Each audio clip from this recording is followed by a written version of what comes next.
ये चैप्टर है प्यारे बच्चों रोटेशनल मैकेनिक्स का, बहुत ही इंपॉर्टेंट चैप्टर है। हमेशा 2 से 3 क्वेश्चन इस चैप्टर से आपको मिलेंगे ही मिलेंगे। तो प्यारे बच्चों अभी जो क्वेश्चन हम यहाँ पर आपको कराने वाले हैं बहुत ही शानदार क्वेश्चन है और इसमें बच्चे काफ़ी कंफ्यूज हो सकते हैं क्योंकि इसमें एक कोरियोलिस फोर्स का कॉन्सेप्ट भी सम्मिलित किया गया है। लेकिन कोरियोलिस फोर्स का जो कॉन्सेप्ट है वो जेईई के सिलेबस से बाहर है, इसलिए उसको यहाँ पढ़ाया नहीं जाता। तो हो सकता है बहुत सारे बच्चे कंफ्यूज हो जाएं, लेकिन आज मैं आपको इतनी अच्छी तरह से इस क्वेश्चन को समझा दूंगा कि आज के बाद आपको कहीं और से इस क्वेश्चन को पढ़ने की जरूरत नहीं पड़ेगी। तो सबसे पहले आप क्वेश्चन को ध्यान से पढ़ लीजिए प्यारे बच्चों। क्वेश्चन आपके सामने प्रस्तुत है। मैं दोबारा इस क्वेश्चन को नहीं पढ़ूंगा क्योंकि मैं तो ऑलरेडी पढ़ चुका हूं। देखिए बहुत ही लंबा पैसेज दिया गया है, काफी भारी भरकम लैंग्वेज का यहाँ प्रयोग किया गया है, तो इसको पहले ध्यान से पढ़ लीजिए। फिर मैंने फिगर यहाँ पर बना रखा है और इस फिगर के माध्यम से प्यारे बच्चों मैं इसको आपको समझा दूंगा कि क्वेश्चन में आखिर क्या बोला गया है। तो ध्यान से पढ़िए, वीडियो को पॉज करके पहले क्वेश्चन को ध्यान से पढ़िए। अब अगर क्वेश्चन को आप पढ़ चुके हों तो प्यारे बच्चों यहाँ पर हम समझते हैं कि क्वेश्चन में बोला क्या गया है। यहाँ प्यारे बच्चों एक चीज उन्होंने बताई कि एक रोटेटिंग डिस्क है जो कि कांस्टेंट एंगुलर वेलोसिटी ओमेगा से रोटेट हो रही है, ठीक है, और कौन से एक्सिस के अबाउट, इसके सेंटर से और इसके प्लेन के परपेंडिकुलरली पास होने वाली एक्सिस के अबाउट, ठीक है। तो एक चीज और देखिए यहाँ पर, ये यहाँ पर हो गया। और उन्होंने क्या बोला, उन्होंने एक चीज बता दी है और हमको पता भी है कि अगर हम एक रोटेटिंग बॉडी से कोई रिफरेंस फ्रेम अटैच कर दें तो वो रिफरेंस फ्रेम भी उस बॉडी के साथ रोटेट करता है। इसका मतलब ये होता है कि जो रोटेटिंग रिफरेंस फ्रेम है, वो जो फ्रेम है जो उस पर अटैच कर दिया गया वो कैसा है, वो रोटेटिंग रिफरेंस फ्रेम है। और प्यारे बच्चों रोटेटिंग रिफरेंस फ्रेम क्या होते हैं, नॉन इनर्शियल रिफरेंस फ्रेम होते हैं। और ये क्वेश्चन में बता भी दिया गया है, यहाँ पर पैसेज में जब आप पढ़ेंगे तो आपको बता भी दिया गया है कि रोटेटिंग डिस्क से जो अटैच किया गया रेफरेंस फ्रेम है वो एक नॉन इनर्शियल रेफरेंस फ्रेम का उदाहरण है। तो रोटेटिंग रेफरेंस फ्रेम क्या होते हैं, नॉन इनर्शियल होते हैं। सबसे पहले तो आपको ये समझना है। इसके बाद उन्होंने ये बताया कि ये एक डिस्क है जो कांस्टेंट एंगुलर वेलोसिटी ओमेगा से रोटेट कर रही है। अब एक मास m को प्यारे बच्चों यहां से इसके सेंटर से r/2 डिस्टेंस पर छोड़ दिया गया, ठीक है, इसको छोड़ दिया गया।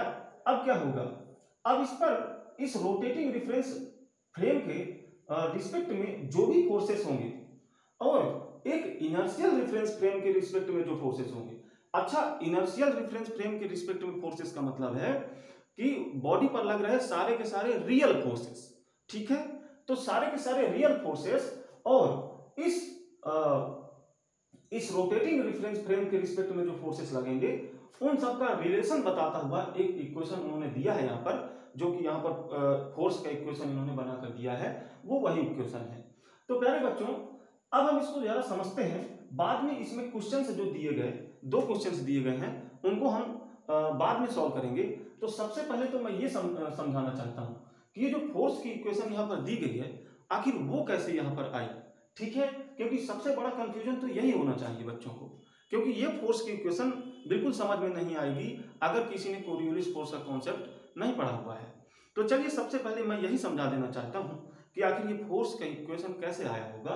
तो चलिए प्यारे बच्चों यहां पर देखिए, अगर हम इस रोटेटिंग रेफरेंस फ्रेम के रिस्पेक्ट में इस बॉडी को एनालाइज कर रहे होंगे तो देखिए ये जो बॉडी है, अगर हम इसी रोटेटिंग रेफरेंस फ्रेम का मतलब ये हुआ कि हम इसी रोटेटिंग बॉडी पर बैठ करके अगर इसको देखें तो ये हमको कैसा मोशन करता दिखाई देगा, ठीक है। जब इसको छोड़ा गया तो इसका स्पीड या इसकी वेलोसिटी 0 थी, क्योंकि जब छोड़ा गया तो बस छोड़ा है गया है, तो उस समय तो कोई वेलोसिटी होगी नहीं। लेकिन अब क्या होगा, ये चलने लगेगा स्लॉट के अलोंग, यानी इधर चलने लगेगा, इधर की ओर।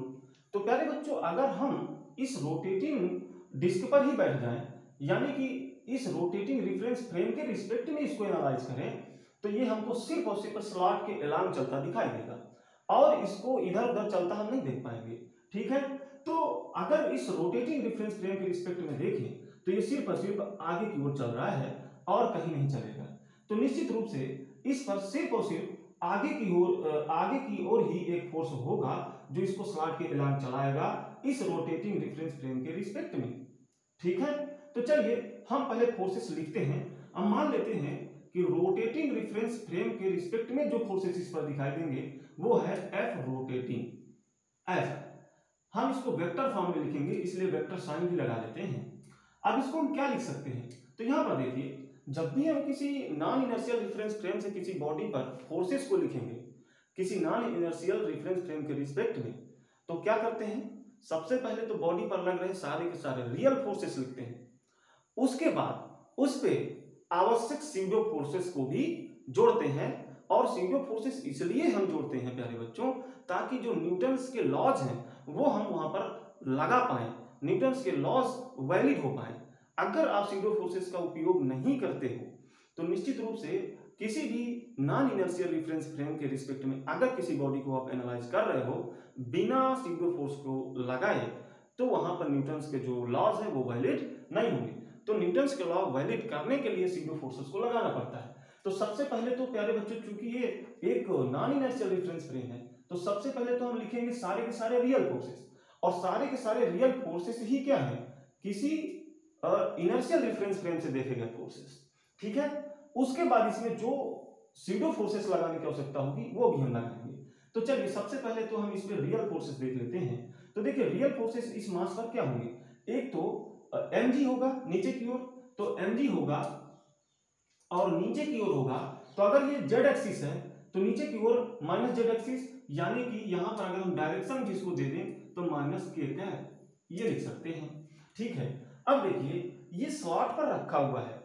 अब स्लॉट पर रखा हुआ है तो अगर ग्रेविटेशनल फोर्स इसको mg से नीचे खींच रहा होगा तो ये स्लॉट को mg से दबा रहा होगा, तो स्लॉट क्या करेगी, इसको भी क्या करेगी, इसको ऊपर mg से दबाएगी, यानी स्लॉट भी उतने ही फोर्स से इसको ऊपर दबाएगी। तो एक रिएक्शन फोर्स स्लॉट के द्वारा ऊपर की ओर लगाया गया, जिसका मैग्नीट्यूड भी क्या होगा, mg के ही बराबर होगा, और डायरेक्शन क्या होगी इस बार प्लस जेड एक्सिस की ओर, यानी कि k है। तो ये हो गया। और इस पे क्या रियल फोर्सेस है, तो प्यारे बच्चों और इस पे देखिए क्या रियल फोर्सेस हो सकते हैं। जब ये डिस्क ऐसे रोटेट कर रही है तो निश्चित रूप से ये वाला जो सरफेस है, इस स्लॉट का ये वाला सरफेस, ये इस मास को इधर की ओर धक्का देगा या नहीं देगा, तो ये जो इधर धक्का देगा वो एक रिएक्शन फोर्स है इस सरफेस द्वारा इस ब्लॉक पर लगाया गया, जिसका मैग्नीट्यूड मैं मान लेता हूं m। ठीक, तो यहां पे एक और रियल फोर्स मिला, यहां पे m, तो यहां पे मैं लिख लेता हूं n। अब प्यारे बच्चों n की डायरेक्शन क्या है, तो देखिए ये प्लस y एक्सिस की ओर है, यानी कि यहां पर मैं इसको लिख लेता हूं j कैप, तो ये लिख लिया जाता है प्यारे बच्चों। ठीक है, अब देखिए ये तो सारे के सारे रियल फोर्सेस हो गए। अब इसमें क्या सीडो फोर्सेस लगाए जाए ताकि न्यूटन्स के लॉज यहां पर हम वैलिड कर पाए। अब देखिए कैसे वैलिड करने की आवश्यकता है, समझिए। सबसे पहले तो ये फोर्सेस इक्वल है मैग्नीट्यूड में, इसलिए ये तो कट ही जाएंगे। लेकिन एक चीज देखिए, इस रिफरेंस फ्रेम के रिस्पेक्ट में ये बॉडी सिर्फ और सिर्फ इस स्लॉट के अलावा चल सकती है, इधर उधर नहीं चल सकती। तो इधर चलाने वाला एक फोर्स है लेकिन इधर चल नहीं सकती, ये सिर्फ इधर चल सकती है। तो अगर इस पर ये वैलिड बनाना है न्यूटन्स के लॉज को, तो इधर अगर फोर्स है तो इसके विपरीत भी इतने ही मैग्नीट्यूड का फोर्स आना चाहिए। क्यों? क्योंकि इस रिफरेंस फ्रेम में बॉडी तो सिर्फ ऐसे चल रही है, ऐसे वैसे चल ही नहीं रही है, इसका मतलब इधर फोर्सेस है नहीं, इधर फोर्सेस है ही नहीं। तो अगर एक फोर्स m इस डायरेक्शन में आया है तो निश्चित रूप से एक सीडो फोर्स इसके जस्ट विपरीत और इसके जस्ट मैग्नीट्यूड में बराबर फोर्स हमको लगाना ही पड़ेगा, ताकि इधर के जो फोर्सेस हैं वो कैंसिल आउट हो जाए और बॉडी सिर्फ और सिर्फ इस डायरेक्शन में ही चल पाए। तो एक जो सीडो फोर्स है वो इसके मैग्नीट्यूड के बराबर और इसके विपरीत डायरेक्शन में लगेगा, ताकि ये फोर्सेस कैंसिल हो जाए और बॉडी सिर्फ ऐसे चल पाए। और अगर आप नहीं लगाते सीडो फोर्स तो ये फोर्स भी इस पे होगा और इस फोर्स के कारण ये इधर भी चलेगी, लेकिन इस रेफरेंस फ्रेम में इधर तो ये चल ही नहीं रही है, सिर्फ स्लॉट के अलावा चल रही है। इसका मतलब फिर क्या कर रहे हैं आप, गलत कर रहे हैं। इसलिए चीजों को सही बनाने के लिए यहाँ पे ये सीडो फोर्स लगना जरूरी है। तो एक सीडो फोर्स यहाँ पे लगेगा, वो क्या होगा, मैग्नीट्यूड में तो n ही होगा, लेकिन डायरेक्शन इसके जस्ट विपरीत, यानी कि अगर ये j कैप में था तो माइनस j कैप, डायरेक्शन में होगा। अब देखिए प्यारे बच्चों, ये तो इसके अलाउंग हो गया, अब इसको स्लॉट के अलाउंग जो फोर्स चला रहा है वो भी तो यहाँ पे एक सीडो फोर्स लगाना पड़ेगा। अब देखिए ये जो स्लॉट के अलाउंग लगने वाला सीडो फोर्स है, ये आप भली बात जानते हैं, इसको हम कहते हैं सेंट्रीफ्यूगल फोर्स।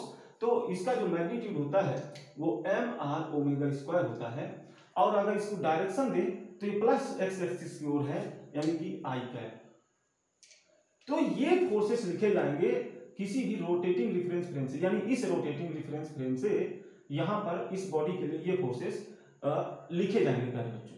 ठीक है, अब यहां पर देखिए, यहां पर एक चीज आप देखिए, इसको जरा नीचे लिख देते हैं।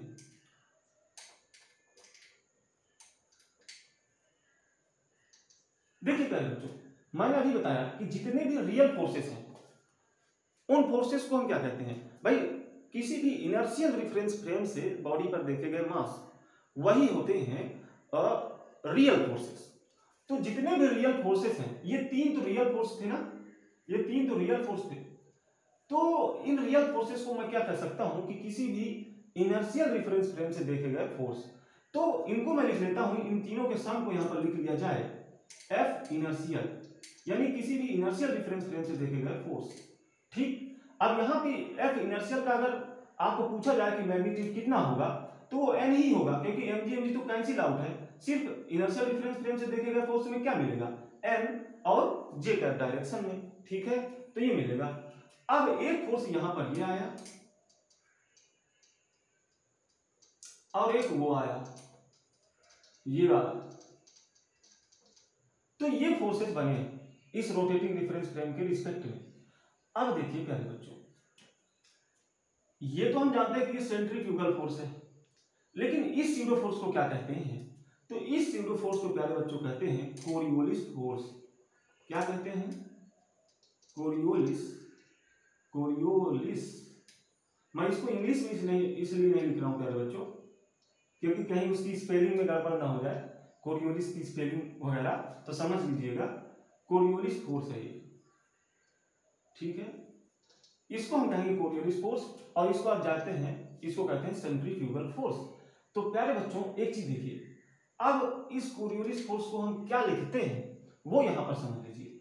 कोरियोलिस फोर्स को हम लिखते हैं 2mv rotating cross omega vector.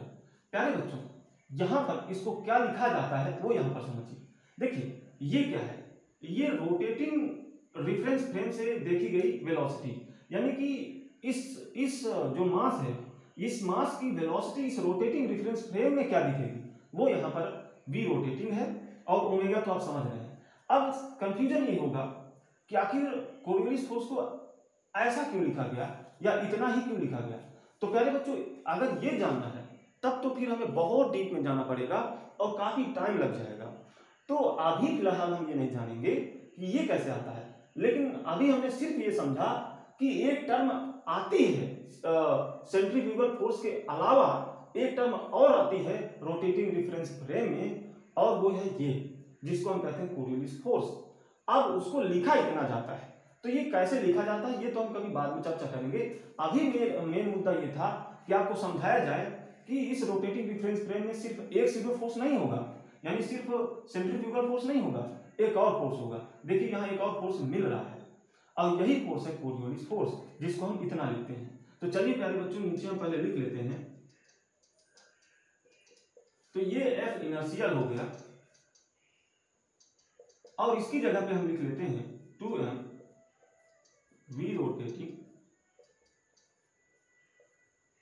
Plus mr⍵² आई कैप।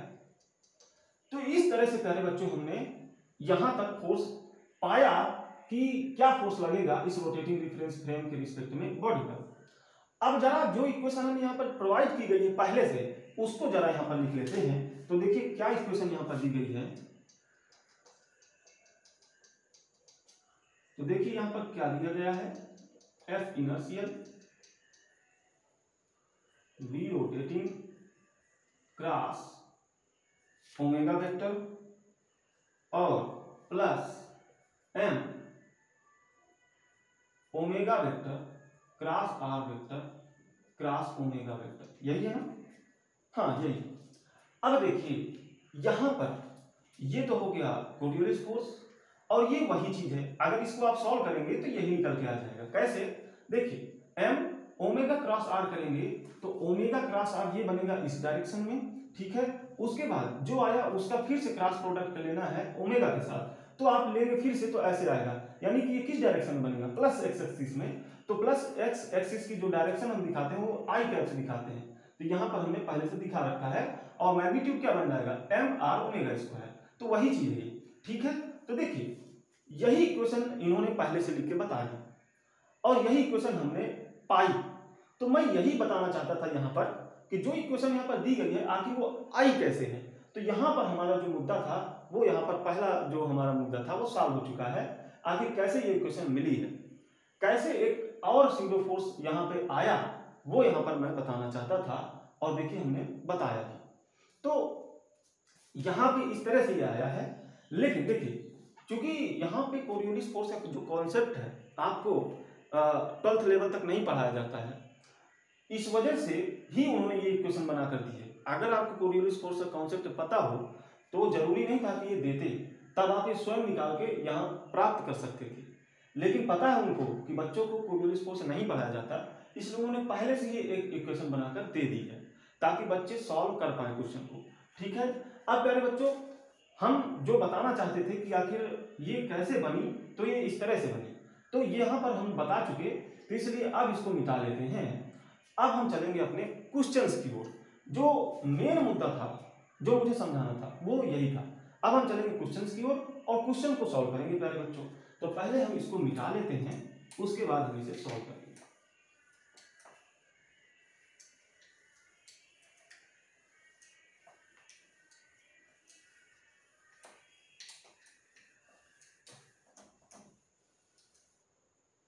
ये मिट भी नहीं रहा ना सही से। तो चलिए प्यारे बच्चों अब हम क्वेश्चन को सॉल्व करते हैं। देखिए पहला जो क्वेश्चन यहाँ पर दिया गया है, पहला क्वेश्चन प्यारे बच्चों यहाँ पर दिया गया है the distance R of the block at time T is, यानी कि इसको टाइम टी बराबर 0 पर यहाँ पर छोड़ा गया, टाइम टी बराबर 0 पर r/2 डिस्टेंस पर। अब किसी टाइम टी पर ये किस डिस्टेंस पर होगा, यानी कि सपोज दैट अगर ये r डिस्टेंस पर है यहाँ से, तो ये r ही हमको बतानी है। तो सबसे पहले प्यारे बच्चों ये तो बहुत ही आसान हो गया ना क्वेश्चन, क्यों? क्योंकि ये जब छोड़ा गया तो इनिशियल वेलोसिटी इसकी 0 थी। अब ये एक फोर्स के प्रभाव में ही आगे बढ़ा होगा, तो स्लॉट के एलांग बढ़ा है, तो स्लॉट के एलांग कौन सा फोर्स है जो इसको चला सकता है? तो स्लॉट के एलांग सेंट्रीफ्यूगल फोर्स ही है। तो कुल मिला के सेंट्रीफ्यूगल फोर्स इसको चला रहा है स्लॉट के एलांग, ठीक। अब देखिए ये फोर्स है, तो अगर हमें एक्सीलरेशन निकालना हो तो m से डिवाइड कर देंगे, तो m कैंसिल हो जाएगा, बचेगा क्या? r omega square. तो प्यारे बच्चों यहाँ पे a r ओमेगा स्क्वायर मिल गया हमें। प्यारे बच्चों देखिए हमें चाहिए क्या? हमें r as the function of time t चाहिए, क्योंकि क्वेश्चन जो आंसर दिया गया है क्वेश्चन में उसमें r को as the function of time t में बताता हुआ सारे ऑप्शन दिए गए, यानी कि सारे के सारे ऑप्शन में t इन्वॉल्व है, यानी कि r as the function of time t हमको चाहिए। अब a as the function of r हमें यहाँ पर पता है। तो प्यारे बच्चों क्या स्टेप होंगे यहाँ तक पहुंचने के लिए, यहाँ से यहाँ तक? तो आपको पता होगा, आपने पढ़ा होगा कि अगर a as the function of x हमारे पास होता था तो हमको यहाँ पर सबसे पहले क्या करते थे, इसको v dv/dx ये लिख सकते हैं और इसको यहां से लिख करके, और इधर तो f as the function of x है ही, तो इसके माध्यम से v as the function of x प्राप्त कर पाएंगे हम, v as the function of x। उसके बाद यहां पर v को क्या लिख लेंगे? dx/dt। v को क्या लिख सकते हैं? dx/dt, ठीक। उसके बाद यहां पर क्या हो जाएगा? fx को इधर ले आएंगे और dt उधर चला जाएगा, ठीक। अब हम इंटीग्रेट करेंगे तो क्या मिल जाएगा? यहाँ से s as the function of time t मिल जाएगा, x as the function time t मिल जाएगा। तो प्यारे बच्चों x as the function of time t यही तो हमें चाहिए। यहाँ x की जगह पे कौन है? r, बस। तो हमें r as the function of time t यानी कि x as the function of time t हमें चाहिए। तो ये प्रोसेस होंगे हमें अगर यहाँ तक, यहाँ से यहाँ पहुंचना है, ठीक है, क्योंकि ये a as the function of r पता है, यानी a as the function of x पता है, तो यहां से यहां पहुंचना है यहां, तो ये स्टेप हमें यूज करने पड़ेंगे। तो चलिए सबसे पहले हम इसको a लिख लेते हैं, यानी v dv बाई dx, जहां x है यहां r लिखेंगे, यानी जहां यहां x है वहां यहां r लिखेंगे, तो d बाई डी आर, ठीक है, r ओमेगा स्क्वायर। अब इसको जल्दी से इधर ले जाइए, ओमेगा स्क्वायर को बाहर ले लीजिए, क्योंकि ओमेगा स्क्वायर एक कांस्टेंट है डी आर। अब हम इसको इंटीग्रेट करेंगे प्यारे बच्चों। जब इसको हम इंटीग्रेट करेंगे तो एक चीज देखिए, इनिशियली ये कितनी डिस्टेंस पर था, इनिशियली ये r/2 डिस्टेंस पर छोड़ा गया था, तो यहाँ r/2, और इनिशियली जो स्पीड थी वो 0 थी, क्योंकि उसी पर छोड़ा गया है, ठीक है।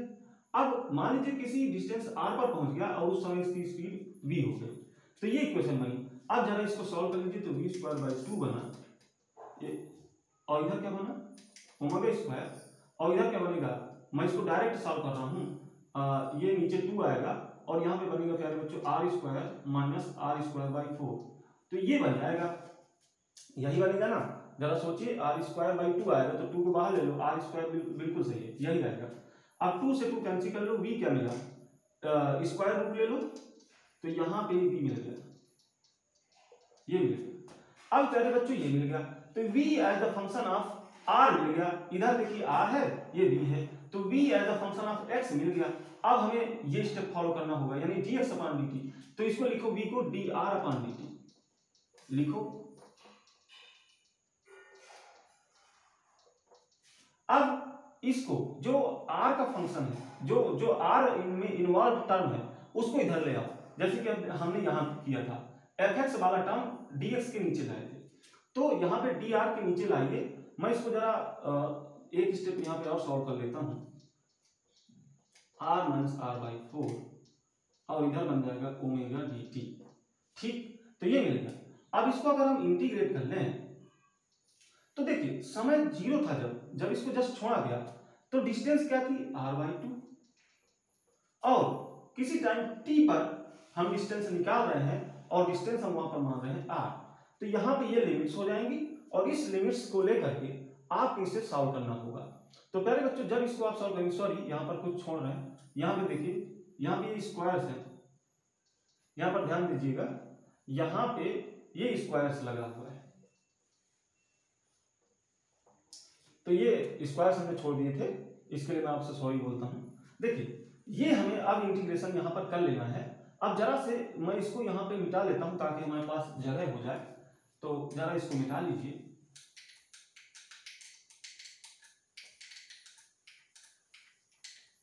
अब देखिए प्यारे बच्चों, इसको इंटीग्रेट करिए। अब ये तो मैथमेटिक्स का पार्ट है, अब मैथमेटिक्स में आपने जो इंटीग्रेशन के रूल्स पढ़ रखे हैं, उनके माध्यम से आपको इसको इंटीग्रेट करना है। मैं इसको यहाँ इंटीग्रेट नहीं करने वाला, क्योंकि इंटीग्रेट करना आपका काम होगा मैथमेटिक्स से ही। मैं आपकी हेल्प के लिए बता जरूर दे रहा हूँ, मैं इसको कर सकता हूँ, ऐसा ना समझिएगा कि कर नहीं सकता, बस इसलिए नहीं कर रहा क्योंकि टाइम बहुत ज्यादा वैसे भी हो गया है, और अभी टाइम और लगेगा, तो टाइम वेस्ट नहीं करना चाहता। मैं आपकी हेल्प के लिए बता देना चाहता हूँ कि अगर आप r/2 sec थीटा मान लें, तो यहाँ पे आपका जो क्वेश्चन है वो बहुत ही आसान हो जाएगा, ठीक है। तो इस तरह से इसको यहाँ पे रख करके फिर आप इसको सॉल्व करेंगे तो बहुत ही आसानी से क्वेश्चन सॉल्व हो जाएगा। तो देखिए ऐसा करने के बाद, इसका इंटीग्रेशन करने के बाद, और ये लिमिट्स वगैरह रखने के बाद, जो r निकल के आएगा वो क्या निकल के आएगा, मैं डायरेक्ट आपको बता देता हूँ। यहाँ से जो यहाँ पे जो आपका आंसर निकल के आएगा वो ये आएगा, देखें ऑप्शन नंबर सी यही है ना, r/4 e omega T plus e minus omega T. हाँ नहीं, यहाँ पे प्लस है, यहाँ पे प्लस है, तो ऑप्शन नंबर सी हम यहाँ पर देख रहे हैं। तो ये आंसर प्यारे बच्चों बन जाएगा। तो ये रहा पहला आंसर, जब आप इसको इंटीग्रेट कर लेंगे, लिमिट्स रख लेंगे, तब आपका ये आंसर हो जाएगा। तो ये डिस्टेंस हो जाएगी किसी भी टाइम टी पर, ठीक है। पहला ऑप्शन हमने सॉल्व कर लिया। अब हम पहुंचते हैं दूसरे क्वेश्चन पर। चलिए दूसरे क्वेश्चन में पहुंचते हैं।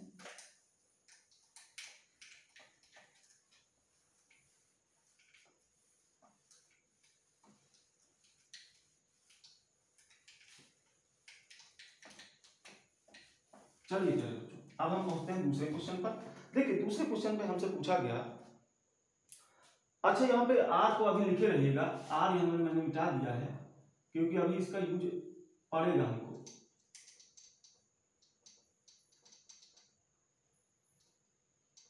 इसका यूज अभी है, आगे के क्वेश्चन में भी इसका यूज होना है, ठीक है। ये आर, देखिए आगे क्वेश्चन में क्या पूछा गया, आगे के क्वेश्चन में हमसे पूछा गया the net reaction of the disc on the block is, यानी कि इस ब्लॉक पे इस डिस्क के द्वारा क्या नेट रिएक्शन लगाया जाएगा। तो हम बहुत आसानी से देख सकते हैं, एक तो रिएक्शन फोर्स होगा mg के विरुद्ध, क्योंकि mg इसको दबा रहा होगा स्लॉट को नीचे की ओर, तो स्लॉट एक रिएक्शन फोर्स लगाएगी mg के ही बराबर ऊपर की ओर। तो एक तो फोर्स हो गया रिएक्शन फोर्स mg, और किधर की ओर, ऊपर की ओर, यानी k कैप की डायरेक्शन या प्लस जेड एक्सिस के डायरेक्शन, ठीक है। तो एक तो रिएक्शन फोर्स ये हो गया, और कौन सा रिएक्शन फोर्स है जो कि इस स्लॉट के द्वारा लगाया जाएगा। तो देखिए बॉडी एक सीधे फोर्स का अनुभव इधर भी कर रही है जो कि कोरियोलिस फोर्स है, तो इसके विरुद्ध एक फोर्स यहां पर लगाया जाएगा, ये वाला रिएक्शन फोर्स। तो इस इधर वाली सरफेस के द्वारा इस मास पर इस डिस्क के द्वारा एक और रिएक्शन फोर्स है जो कि n है। तो यहाँ पे एक और रिएक्शन फोर्स है n, जिसका मैग्नीट्यूड किसके बराबर है, कोरियोलिस फोर्स के बराबर। तो यहाँ पर हम लिखेंगे कोरियोलिस फोर्स का जो मैग्नीट्यूड है वो v रोटेटिंग इंटू ओमेगा, ये मैग्नीट्यूड लिख लीजिए। और डायरेक्शन क्या है, डायरेक्शन है प्लस वाई एक्सिस की ओर, यानी कि जेड है। अब इन दोनों का नेट ले लीजिए, क्योंकि हमें नेट निकालना पड़ेगा, क्योंकि उन्होंने पूछा कि डिस्क के द्वारा लगाया गया net force, net reaction force. तो नेट रिएक्शन फोर्स का मतलब क्या है, दोनों का सम करिए, जितने भी रिएक्शन फोर्सेस हैं उनका रिजल्टेंट निकालिए। तो ये हुआ प्यारे बच्चों, तो इस तरह से निकल जाएगा। अब यहां पे कहानी ये है कि पता तो यहां सब है, सिर्फ वी रोटेटिंग नहीं पता है। तो प्यारे बच्चों वी रोटेटिंग क्या है, रोटेटिंग डिफरेंस फ्रेम के रिस्पेक्ट में इस ब्लॉक की देखी गई वेलोसिटी ही वी रोटेटिंग है। तो इसको कैसा दिख रहा है, इस दिशा में जाता दिखाई दे रहा है, और इस दिशा में जो डिस्टेंस है with in the term of time वो ये है। तो इस दिशा पे अगर हमें स्पीड चाहिए तो कैसे कर सकते हैं, जब भी हमारे पास x as the function of time t होता है, अगर हमें v as the function of time t चाहिए तो हम क्या करते थे, इसको dx अपॉन dt यानी कि टाइम t के रिस्पेक्ट में डिफरेंशिएट कर लेते थे। और जब हम टाइम t के रिस्पेक्ट में डिफरेंशिएट कर लेंगे तो ये जो टर्म होती है ये होती है v। तो यही काम हमें करना है। तो यहाँ पे टाइम t के रिस्पेक्ट में अब इसको अगर डिफरेंशिएट कर लें तो हमें मिल जाएगा v रोटेटिंग। तो प्यारे बच्चों यहाँ पर मैं इसको मिटा देता हूं और यहां पे हम इसको dr/dt कर लेते हैं, dr/dt, और यही हमारा v रोटेटिंग हो जाएगा, यानी रोटेटिंग फ्रेम में दिखने वाली वेलोसिटी इस ब्लॉक की। तो देखिए क्या हो जाएगा, r/4, हम टाइम t के रिस्पेक्ट में इसको डिफरेंशिएट कर रहा है, ठीक है।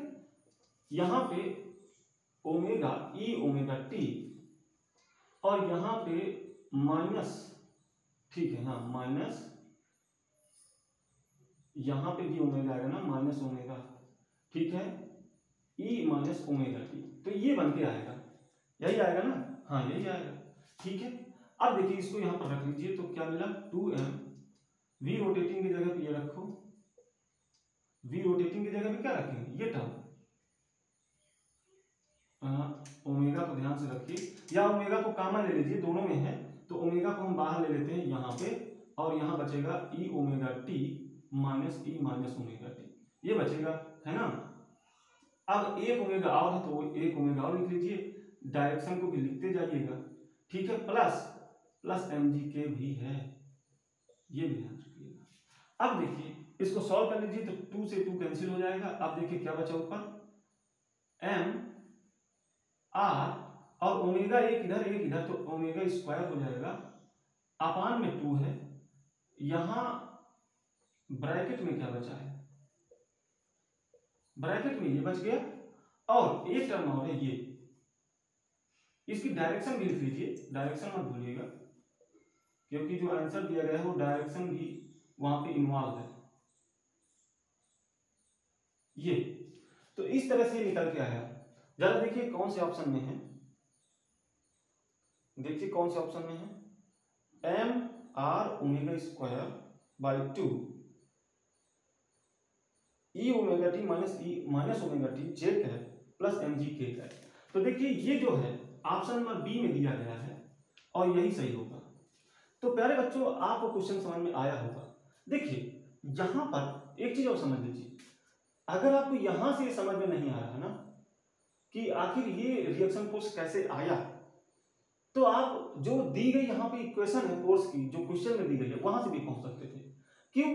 क्योंकि हो सकता है ना आपको पता चले, क्योंकि बता तो दिया मैंने कि कोरियोलिस फोर्स का कॉन्सेप्ट बच्चों को पढ़ाया नहीं जाता। तो इसी चीज की हेल्प के लिए ताकि वो बच्चे जान पाए, इसीलिए उन्होंने एक इक्वेशन यहाँ पर पहले से प्रोवाइड कर दी है।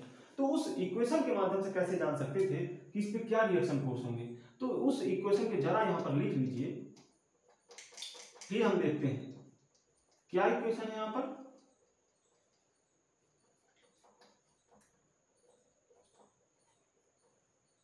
ये इक्वेशन उन्होंने दे रखी है, मैं इसको एम आर ओमेगा स्क्वायर ही लिख लेता हूं, ठीक है। उन्होंने तो कुछ जो दे रखी है उसको मैंने एक तरह से सॉल्व करके लिख लिया। अब देखिए पहले बच्चों यहाँ पे ये वाला जो रिएक्शन फोर्स है ये तो आप अपने दिमाग से सोच सकते हैं कि चूंकि स्लॉट के सरफेस है उसको mg से दबाया जा रहा होगा तो वो सरफेस भी इस पर एक रिएक्शन फोर्स लगाएगी इतना, तो ये तो पता चल जाएगा। लेकिन ये एक रिएक्शन फोर्स है जिसको आपको समझ में आना चाहिए। भाई देखो ये कैसे समझेंगे, तो यहां पर समझिए ये रोटेटिंग फ्रेम में इस पर दिखने वाले फोर्सेस है। तो मैंने बताया कि रोटेटिंग फ्रेम ये चलेगा किधर, सिर्फ और सिर्फ स्लॉट के एलांग, तो सिर्फ और सिर्फ स्लॉट के एलांग ही इस पर फोर्स होने चाहिए इस रोटेटिंग रिफरेंस फ्रेम में, ठीक है। तो क्या है वो है क्या, M R omega square, slot के एलांग है और एम आर ओमेगा स्क्वायर है, यानी कि इतना है। तो इसको यहां पर इतना रख लीजिए। अब देखिए क्या बना,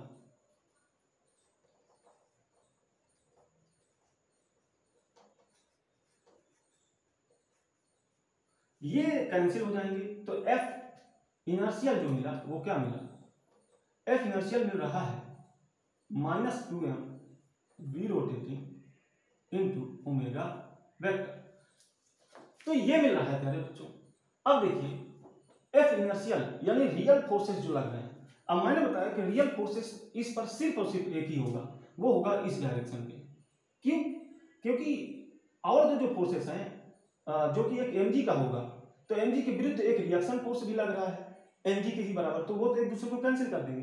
तो जो इनर्शियल रिफरेंस फ्रेम में दिखने वाले फोर्सेस हैं या रियल फोर्सेस है उसमें से बचेगा कौन, सिर्फ और सिर्फ इस डायरेक्शन वाला ये वाला रिएक्शन फोर्स। तो कुल मिला के इसका क्या मतलब हुआ कि ये वाला रिएक्शन फोर्स ही है। अब इसको कैसे निकालेंगे, देखिए इसको सॉल्व कर लीजिए, तो v रोटेटिंग इधर की ओर होगा, ओमेगा ऊपर की ओर, तो इस तरह से इसकी डायरेक्शन किधर बनी, इसकी डायरेक्शन बनी -y एक्सिस की ओर, ठीक। अब एक माइनस पहले से लगा है तो डायरेक्शन किधर हो गई, +y एक्सिस की ओर, तो इसका मैग्नीट्यूड तो हो गया 2m v rotating into omega, और जो डायरेक्शन बन गई प्लस एक्सिस की ओर, यानी कि +y एक्सिस की ओर, जिसको डायरेक्शन बताने के लिए जिसकी हम जे कैप का यूज करते हैं। तो ये है ये, तो ठीक है, एक रिएक्शन फोर्स ये हो जाएगा, वही हमने यहाँ लिख लिया है, और एक तो हमें पहले से पता है। अब इन दोनों का नेट निकाल लीजिए, और नेट निकालेंगे तो इतना आएगा यहाँ पे। तो ये क्वेश्चन अब आपको समझ में आ गया होगा।